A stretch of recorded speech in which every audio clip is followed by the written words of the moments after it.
जय Hind. Previous lecture में हम लोगों ने माइक्रो ऑर्गेनिज्म के कुछ टॉपिक्स, कुछ कंटेंट देखा, जहाँ पर हम लोगों ने इंट्रोडक्शन, उसके बाद प्रोटोजोआ, एल्गी और फंगी देखा। माइक्रो ऑर्गेनिज्म में बैक्टीरिया और वायरसेस अभी बाकी है। आज हमारा टॉपिक बैक्टीरिया है। आप सभी जानते हो one of the very important micro organism is bacteria. अब बैक्टीरिया एक बहुत ही सिग्निफिकेंट, बहुत ही प्रोमिनेंट माइक्रो ऑर्गेनिज्म है। हमारे शरीर में इनफाइनाइट बैक्टीरिया होते हैं। अब ज़रा यहाँ पर हम लोग इसका हैबिटेट देख लेते हैं। आप तो जानते हो habitat, living place of an organism is called as habitat. अब बैक्टीरिया होता कहाँ पे है? आंसर, बैक्टीरिया एयर में प्रेजेंट है, बैक्टीरिया वाटर में प्रेजेंट है, it is present in soil.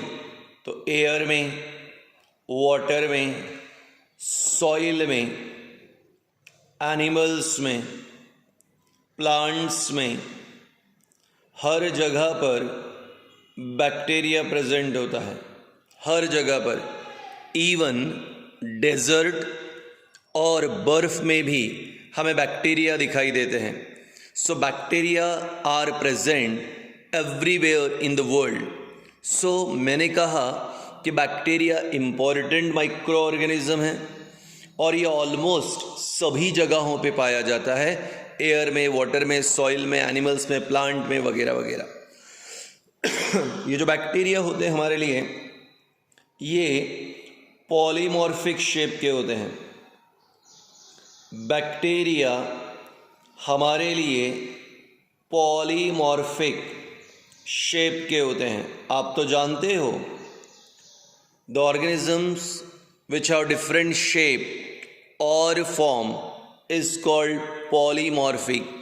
एक से ज़्यादा प्रकार के शेप को, एक से ज़्यादा प्रकार के फॉर्म को पॉलीमॉर्फिक कहते हैं। बैक्टीरिया के भी कई अलग अलग प्रकार के फॉर्म्स होते हैं, that's why it is called as polymorphic. आइए कुछ एग्जाम्पल्स से देखते हैं। अब अगर मान लीजिए इस प्रकार से अगर कोई बैक्टीरिया है जिसे हम लोग कहते हैं रॉड शेप बैक्टीरिया, तो रॉड शेप बैक्टीरिया को कहते हैं बेटा बैसिलस। तो कुछ बैक्टीरिया रॉड शेप होते हैं, ऐसे रॉड शेप बैक्टीरिया को बैसिलस कहते हैं। कुछ बैक्टीरिया राउंडेड होते हैं, राउंडेड बैक्टीरिया को कोकस कहते हैं। तो बैक्टीरिया में भी रॉड शेप, बैक्टीरिया में भी राउंडेड, बैक्टीरिया में भी spiral,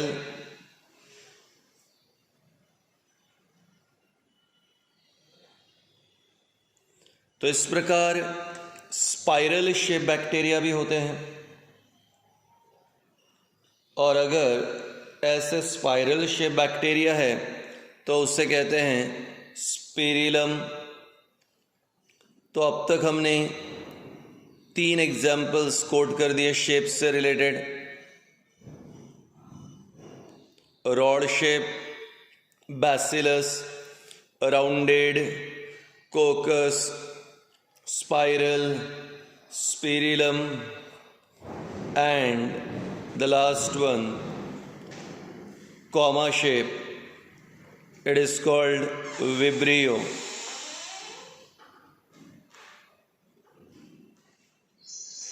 so shape of bacteria polymorphic so micro organism का एक बेस्ट एग्जाम्पल बैक्टीरिया, अलग अलग जगहों पे पाया जाता है, air, water, soil, animal, plants. Shape polymorphic होता है, रॉड शेप है तो बैसिलस, राउंडेड है तो कोकस, स्पाइरल है तो स्पिरिलम, कॉमा है तो विब्रियो। ऐसे अलग अलग प्रकार इसके होते हैं। हमारा बैक्टीरिया ये ऑटोट्रॉफिक भी हो सकता है या हेटेरोट्रॉफिक भी हो सकता है। कुछ ऐसे बैक्टीरिया होते हैं जो अपना फूड खुद तैयार करते हैं। जो बच्चे कंसंट्रेशन रख कर मेरी बात सुन रहे हैं वो ध्यान से सुने। कुछ बैक्टीरिया ऑटोट्रॉफिक भी होते हैं, अपना फूड खुद तैयार करते हैं। कुछ लाइट की मदद से करते हैं, इन्हें फोटोसिंथेटिक बैक्टीरिया कहते हैं। और कुछ केमिकल्स की मदद से करते हैं, इन्हें कीमोसिंथेटिक बैक्टीरिया कहते हैं। सल्फर और आयन बैक्टीरिया एग्जाम्पल है। समुद्र के पानी में केमिकल से फूड तैयार करते हैं। पर कुछ ऐसे बैक्टीरिया होते हैं जो दूसरों पे डिपेंड होते हैं। अब अगर दूसरों पे डिपेंड है तो आप जानते हो हेटेरोट्रॉफिक, पर इसके भी दो प्रकार। सैप्रोफिटिक, अब एक एनिमल है, रास्ते में मर गया है, आपको दिखा भी नहीं, पर आप वहाँ से जा रहे हो, आपको बहुत गंदी बदबू आती है। आप समझ जाते हो कि यहाँ आसपास कोई जानवर मरा हुआ है, पर बदबू क्यों? क्योंकि वहाँ बैक्टीरिया आ गया है। अब मुझे बताओ ये बैक्टीरिया किस पर है? सर, मरे हुए जानवर पे है। अब मरे हुए चीज़ों पे पाए जाने वाला सैप्रोफिटिक। और अगर मेरे शरीर में, आपके शरीर में बैक्टीरिया है, लिविंग बॉडी के अंदर है, तो उसे parasitic. So bacteria may be autotrophic और मे बी हेटेरोट्रॉफिक। कंटिन्यू करते हैं। तो अगर बैक्टीरिया का अगर नेचर देखा तो वो हेटेरोट्रॉफिक भी हो सकता है, ऑटोट्रॉफिक भी हो सकता है। अगर बैक्टीरिया अपना फूड खुद तैयार करता है तो वो ऑटोट्रॉफिक है। और ऑटोट्रॉफिक बैक्टीरिया फोटोसिंथेटिक या कीमोसिंथेटिक हो सकता है। लाइट की मदद से फूड तैयार किया, फोटोसिंथेटिक। केमिकल्स की मदद से फूड तैयार किया, कीमोसिंथेटिक।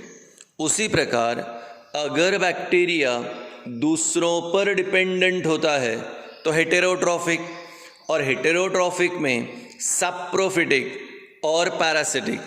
डेड और डिकेइंग पे डिपेंड है सैप्रोफिटिक, और लिविंग ऑर्गेनिज्म के ऊपर डिपेंड है तो फिर पैरासिटिक। हाँ, आगे वाला पॉइंट देखते हैं। बैक्टीरिया में भी सॉलिटरी और में भी कॉलोनियल। अगर बैक्टीरिया सिंगल है तो सॉलिटरी, और बैक्टीरिया अगर ग्रुप में है तो कॉलोनियल। तो इट मे बी सॉलिटरी और मे बी कॉलोनियल। बैक्टीरिया में लोकोमोटरी ऑर्गन्स भी होते हैं जिनकी मदद से वो लोकोमोशन करता है, एक प्लेस से दूसरी प्लेस पे जाता है। और लोकोमोशन के लिए बैक्टीरिया के पास लोकोमोटरी ऑर्गन्स होते हैं, और ये लोकोमोटरी ऑर्गन्स है फ्लैजेला और सीलिया।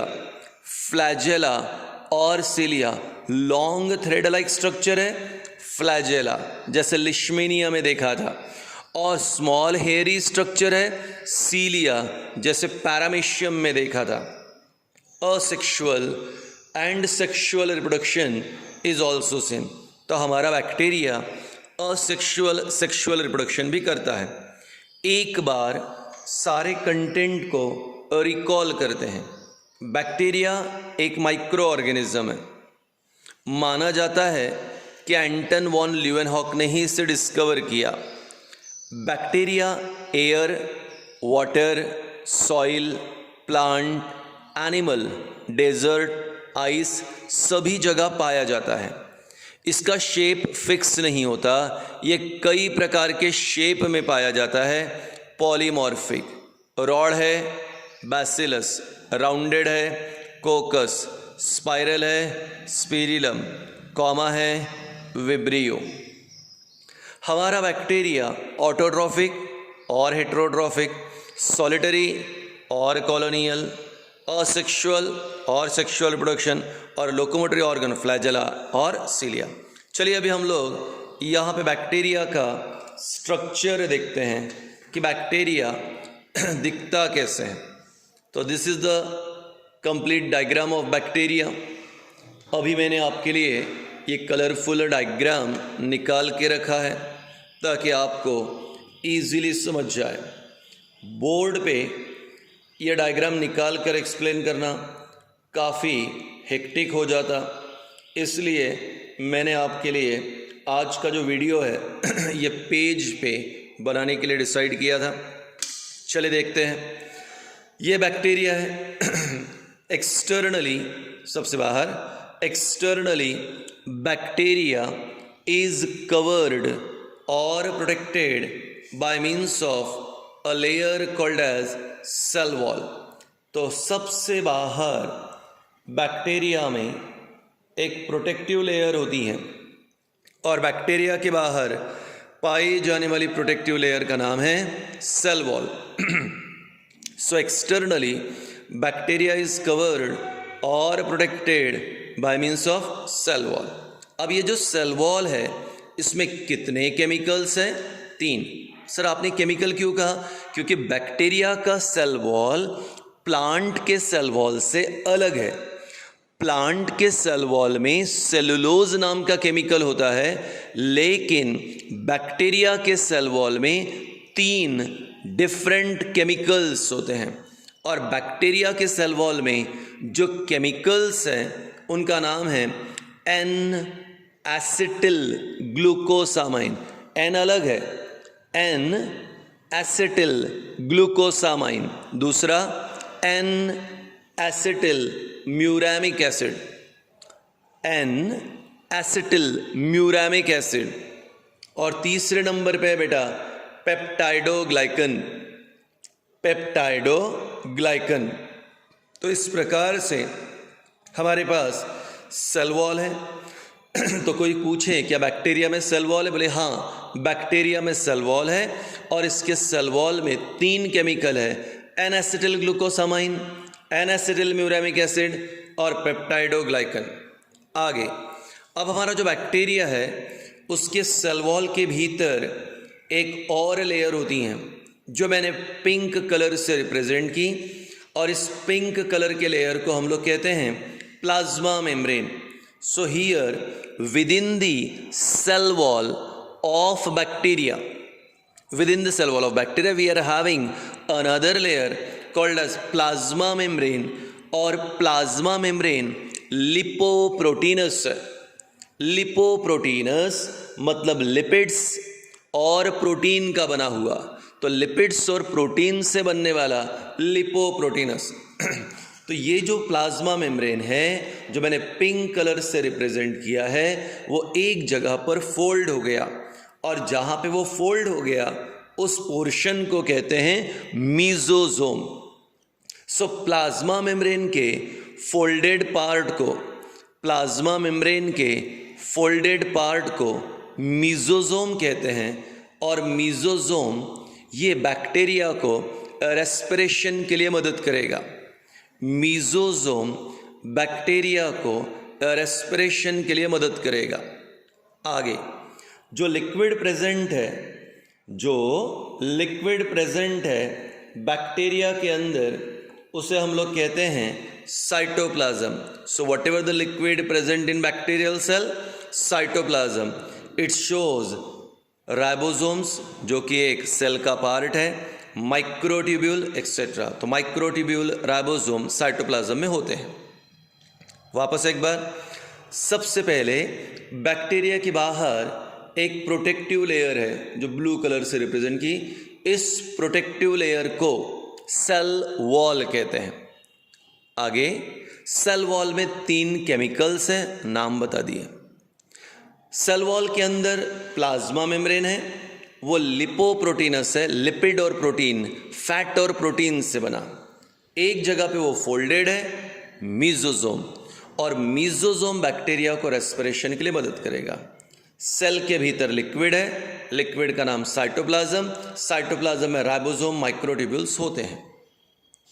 आगे बैक्टीरिया के एक साइड में कोई भी यहाँ पे इस प्रकार स्पाइरल स्ट्रक्चर होता है। इस स्ट्रक्चर को कहते हैं बैक्टीरियल न्यूक्लियस, बैक्टीरियल डीएनए और nucleoid. Bacterial DNA, bacterial nucleus और न्यूक्लियोइड। तो यहाँ पे जो बैक्टीरिया का न्यूक्लियस है वो पुअरली डेवलप है। हमारे शरीर का न्यूक्लियस जो आगे पढ़ोगे वो बहुत एडवांस होता है, पर यहाँ पे पुअरली डेवलप न्यूक्लियस होता है। और ये nucleus bacterial nucleus, bacterial DNA या न्यूक्लियोइड है। बैक्टीरिया में दो प्रकार के लोकोमोटरी ऑर्गन्स हैं। यह है ब्लैक कलर का पहला, इसका नाम दिया फ्लैजेला। तो बैक्टीरिया में कोई भी एक एंड से लॉन्ग थ्रेड लाइक स्ट्रक्चर निकलेगा।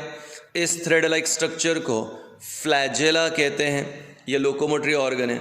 और साथ ही पूरे शरीर पे ऐसे छोटे छोटे हेयर्स होते हैं और इन हेयर्स को हमने नाम दिया है सीलिया। तो सीलिया भी लोकोमोटरी ऑर्गन है। So flagella and cilia, flagella and cilia are locomotory organ. तो इस प्रकार यह है बैक्टीरिया का स्ट्रक्चर। तो क्या क्या देखा? Cell wall, plasma membrane, mesosome, cytoplasm, bacterial nucleus, flagella और सीलिया। तो स्ट्रक्चर भी हो गया और हमने जनरल इन्फॉर्मेशन भी बताई। क्या जनरल इन्फॉर्मेशन बताई? कि ये एक माइक्रो ऑर्गेनिज्म है, इन जगहों पे पाया जाता है, पॉलीमॉर्फिक शेप है, ऑटोट्रॉफिक या हेटेरोट्रॉफिक, सॉलिटरी या colonial, locomotory organ flagella, cilia, asexual, sexual reproduction. और ये पूरा एक्सप्लेन किया अबाउट स्ट्रक्चर ऑफ बैक्टीरिया। 2 बार या 3 बार आप वीडियो देखें ताकि आपको अच्छी तरीके से समझ में आए। ये हमने डिटेल में बताया है, इतना आपके सिलेबस में नहीं है, ठीक है? तो याद रखिएगा, 2-3 बार देखें, लैपटॉप पे वीडियो देखें, हेडफोन्स लगाएं या स्पीकर लगाकर मेरी आवाज़ को सुनें।